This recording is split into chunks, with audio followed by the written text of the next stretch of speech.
ಅದು ಒಂದು ಹೆಗ್ಗಳಿಕೆ ನಮಗೆ ಇದೆ. ಆದರೆ ಇತ್ತೀಚಿನ ದಿನಗಳಲ್ಲಿ ನಮ್ಮ ಜಿಲ್ಲೆಯಲ್ಲಿ ಈ ಕೋಮು ವೈಷಮ್ಯ ಕೊಲೆಗಳು ದಿನದಿಂದ ದಿನಕ್ಕೆ ಹೆಚ್ಚಾಗ್ತಾ ಇದೆ.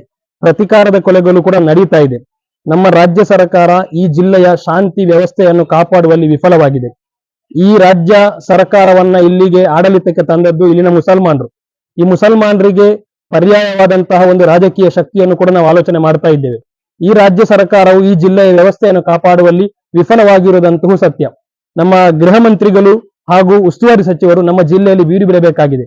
ಅಂದ್ರೆ ಈ ಜಿಲ್ಲೆಯ ವ್ಯವಸ್ಥೆಯನ್ನು ಕಾಪಾಡಬೇಕಾಗಿರೋದು ಇಲ್ಲಿನ ಸರ್ಕಾರವಾಗಿದೆ.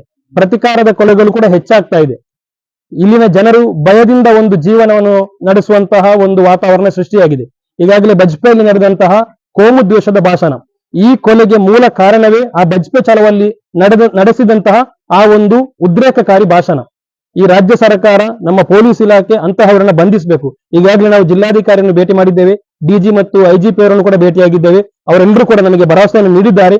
ಈ ಕಾನೂನಿನ ಮೇಲೆ ಜನರಿಗೆ ವಿಶ್ವಾಸ ಕಳೆದುಕೊಳ್ಳುವಂತಹ ಒಂದು ವಾತಾವರಣ ಇಲ್ಲಿ ಸೃಷ್ಟಿಯಾಗಿದೆ. ಈ ಪೊಲೀಸ್ ಇಲಾಖೆಯೊಂದಿಗೆ ಸರ್ಕಾರದೊಂದಿಗೆ ನಮ್ಮ ಮನವಿ, ಇನ್ನು ಈ ಜಿಲ್ಲೆಯಲ್ಲಿ ಪ್ರತಿಕಾರದ ಕೊಲೆಗಳು ನಡೆಯಬಾರದು. ಕೋಮು ದ್ವೇಷದ ಭಾಷಣವನ್ನು ಯಾರು ಮಾಡ್ತಾರೆ, ಆ ಭಾಷಣ ಮಾಡಿದ ತಕ್ಷಣವೇ ಅವರನ್ನು ಜೈಲಿಗೆ ಕಳಿಸಬೇಕು. ಅವರಿಗೆ ಕನಿಷ್ಠ 5 ರಿಂದ 10 ವರ್ಷದವರೆಗೆ ಅವರಿಗೆ ಜೈಲು ಶಿಕ್ಷೆಯನ್ನು ನೀಡಬೇಕು. ಅವರು ನಿರಂತರವಾಗಿ ಅವರ ಕೋಮು ಭಾಷಣವನ್ನು ಮಾಡ್ತಾನೆ ಇರ್ತಾರೆ, ಜನರು ಉದ್ರೇಕಗೊಳ್ತಾರೆ. ಇಲ್ಲಿ ಪ್ರತಿಕಾರದ ಕೊಲೆಗಳು ನಡೀತಾ ಇದೆ. ಯಾರಿಗೆ ನಷ್ಟ ಆಗ್ತಾ ಇದೆ? ಇಲ್ಲಿ ವಿಧವೆಯರಾಗ್ತಾ ಇದ್ದಾರೆ, ಬಡ ಕುಟುಂಬದ ಮಹಿಳೆಯರು ವಿಧವೆಯರಾಗ್ತಾ ಇದ್ದಾರೆ, ಚಿಕ್ಕ ಮಕ್ಕಳು ಅನಾಥರಾಗ್ತಾ ಇದ್ದಾರೆ. ಇವತ್ತು ನಷ್ಟವಾಗುವುದು ಯಾರಿಗೆ? ಯಾವುದೇ ಧರ್ಮಕ್ಕೂ ಯಾವುದೇ ನಷ್ಟವಿಲ್ಲ, ಯಾವುದೇ ರಾಜಕೀಯ ಪಕ್ಷಕ್ಕೂ ನಷ್ಟವಿಲ್ಲ. ಇವತ್ತು ನಷ್ಟವಾಗಿರೋದು ಒಂದು ಬಡ ಕುಟುಂಬಕ್ಕೆ. ಚಿಕ್ಕ ಮಗು ಆ ಕುಟುಂಬದಲ್ಲಿದೆ, ಅವರ ಮನೆ ಅರ್ಧದಲ್ಲಿ ಕಾಮಗಾರಿಯಾಗಿ ನಿಂತಿದೆ. ಒಂದು ಕುಟುಂಬದ ಆಧಾರ ಸ್ತಂಭವಾಗಿರುವಂತಹ ಒಂದು ಬಡ ಕಾರ್ಮಿಕನನ್ನು ಇವತ್ತು ಕೇವಲ ಒಂದು ಹೊಯ್ಗೆ ಹಾಕುವ ನೆಪದಲ್ಲಿ ಕರೆಸಿ ಕ್ರೂರವಾಗಿ ಕೊಂದಿದ್ದಾರೆ. ಅಂದ್ರೆ ಈ ರಾಜ್ಯದ ಇಲಾಖೆಯ ಮೇಲೆ ನಮ್ಮ ಭರವಸೆ ಕಳೆದುಕೊಂಡಿದ್ದೇವೆ ನಾವು. ಆದ್ದರಿಂದ ಈ ಜಿಲ್ಲೆಯ ಜನರನ್ನು ರಕ್ಷಿಸಬೇಕಾದಂತಹ ಒಂದು ರೆಸ್ಪಾನ್ಸಿಬಿಲಿಟಿ ಏನಿದೆ ಅದು ಈ ಸರ್ಕಾರಕ್ಕಿದೆ. ಸರ್ಕಾರವು ಅದನ್ನು ಆದಷ್ಟು ಬೇಗ ಮಾಡಬೇಕು. ಇನ್ನು ಈ ಜಿಲ್ಲೆಯಲ್ಲಿ ಪ್ರತಿಕಾರದ ಕೊಲೆ ನಡೆಯಬಾರದು. ಒಂದು ವೇಳೆ ಪ್ರತಿಕಾರದ ಕೊಲೆಗಳು ನಡೆಯುವುದಾದಲ್ಲಿ ಮುಂದಿನ ಸರ್ಕಾರವು, ಮುಂದಿನ ಆಡಳಿತ ಯಾರ ಕೈಗೆ ನೀಡಬೇಕು ಎಂದು ಇಲ್ಲಿನ ಮುಸಲ್ಮಾನರು ತೀರ್ಮಾನಿಸುತ್ತಾರೆ. ಸಿನಾನ್ ಸಕ್ಕಾಫಿ ಅಂತ, ಉಪಾಧ್ಯಕ್ಷರು SSF ದಕ್ಷಿಣ ಕನ್ನಡ ವೆಸ್ಟ್ ಜಿಲ್ಲೆ. ಕರ್ನಾಟಕ ಮುಸ್ಲಿಂ ಜಮಾತ್ ಮತ್ತು ಸುನ್ನಿ ಸ್ಟೂಡೆಂಟ್ ಫೆಡರೇಷನ್ ಇದರ ದಕ್ಷಿಣ ಕನ್ನಡ ಜಿಲ್ಲಾ ಘಟಕದ ವತಿಯಿಂದ ನಿನ್ನೆ ಹತ್ಯೆಗೀಡಾದ ಅಬ್ದುಲ್ ರಹೀಂ ರವರ ಕೊಲೆಗಟುಕರನ್ನು ಕೂಡಲೇ ಬಂಧಿಸಬೇಕು.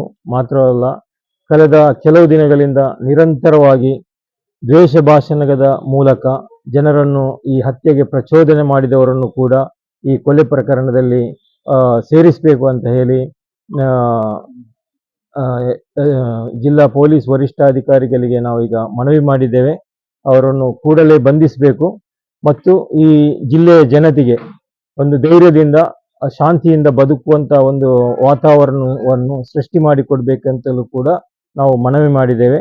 ನಮ್ಮ SP ಅವರು ಅದಕ್ಕೆ ಸೂಕ್ತವಾಗಿ ನಮ್ಮೊಂದಿಗೆ ಸ್ಪಂದಿಸಿ ಕೂಡಲೇ ಕೊಲೆಗಟುಕರನ್ನು ಬಂಧಿಸ್ತೇವೆ. ಮತ್ತು ಅವರ ಗಂಭೀರ ಏನು ಅವರಿಗೆ ಆ ಕೊಲೆಯಲ್ಲಿ ಭಾಗಿಯಾದವರಿಗೆ ಏನು ಕಠಿಣ ಶಿಕ್ಷೆಗಳು ಪಡಿಸುವ ಏನು ಸೆಕ್ಷನ್ಗಳಿದೆಯೋ ಅದೆಲ್ಲವನ್ನು ಅಳವಡಿಸ್ತೇವೆ ಅಂತ ಹೇಳಿ ಭರವಸೆ ಕೊಟ್ಟಿದ್ದಾರೆ.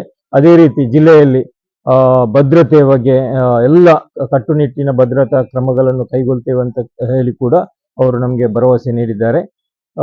ನಾವು ಕೂಡ ಅವರ ಆ ಭರವಸೆಯಲ್ಲಿ ನಂಬಿಕೆ ಇಟ್ಟಿದ್ದೇವೆ. ಕೆಲವು ದಿನ ನಾವು 1-2 ದಿನ ನೋಡ್ತಾ ಇದ್ದೇವೆ.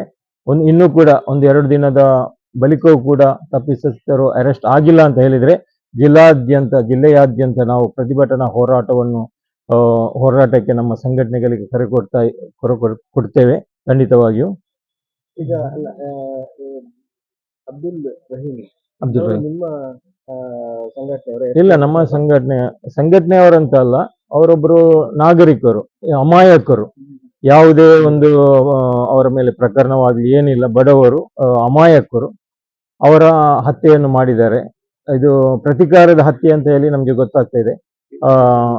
ಮೇಲ್ನೋಟಕ್ಕೆ ನಮ್ಗೆ ಎಲ್ರಿಗೂ ಗೊತ್ತಾಗ್ತಾ ಇದೆ. ಬಜ್ಪೆಯಲ್ಲಿ ಇತ್ತೀಚೆಗೆ ನಡೆದಂತಹ ಬಜ್ಪೆ ಚಲೋ ಕಾರ್ಯಕ್ರಮದಲ್ಲಿ ಜನರನ್ನು ಪ್ರಚೋದನಾತ್ಮಕವಾದ ಭಾಷಣದ ಮೂಲಕ ಪ್ರಚೋದನೆ ಪಡಿಸಿ ಈ ಕೃತ್ಯಕ್ಕೆ ಜನರಿಗೆ ಪ್ರಚೋದನೆ ಕೊಟ್ಟಿದ್ದಾರೆ. ಅದರಿಂದಲೇ SKSF ನ ಸಂಘಟನೆ ಸದಸ್ಯರು ಅಂತ ಹೇಳ್ತಾ ಇದ್ದಾರೆ. ಆ ಬಗ್ಗೆ ನಮಗೆ ಕರೆಕ್ಟ್ ಆದ ಸದಸ್ಯರಾದರು ಒಂದು ಜೀವ ಹೋಯಿತು. ಅಮಾಯಕರು, ಮುಖ್ಯವಾಗಿ ಅಮಾಯಕರು ಜೀವ ಕಳ್ಕೊಂಡಿದ್ದಾರೆ. ಯಾವುದೇ ಒಂದು ಪ್ರಕರಣಗಳಾಗಲಿ, ಯಾವುದೇ ಒಂದು ದುಷ್ಕೃತ್ಯಗಳಲ್ಲಾಗಲಿ ಭಾಗಿಯಾದವರಲ್ಲ ಅವರು. ಅಬ್ದುಲ್ ಹಮೀದ್ ಅಂತ. ನಾವು ಕರ್ನಾಟಕ ಮುಸ್ಲಿಂ ಜಮಾತಿನ ರಾಜ್ಯ ಕಾರ್ಯದರ್ಶಿ.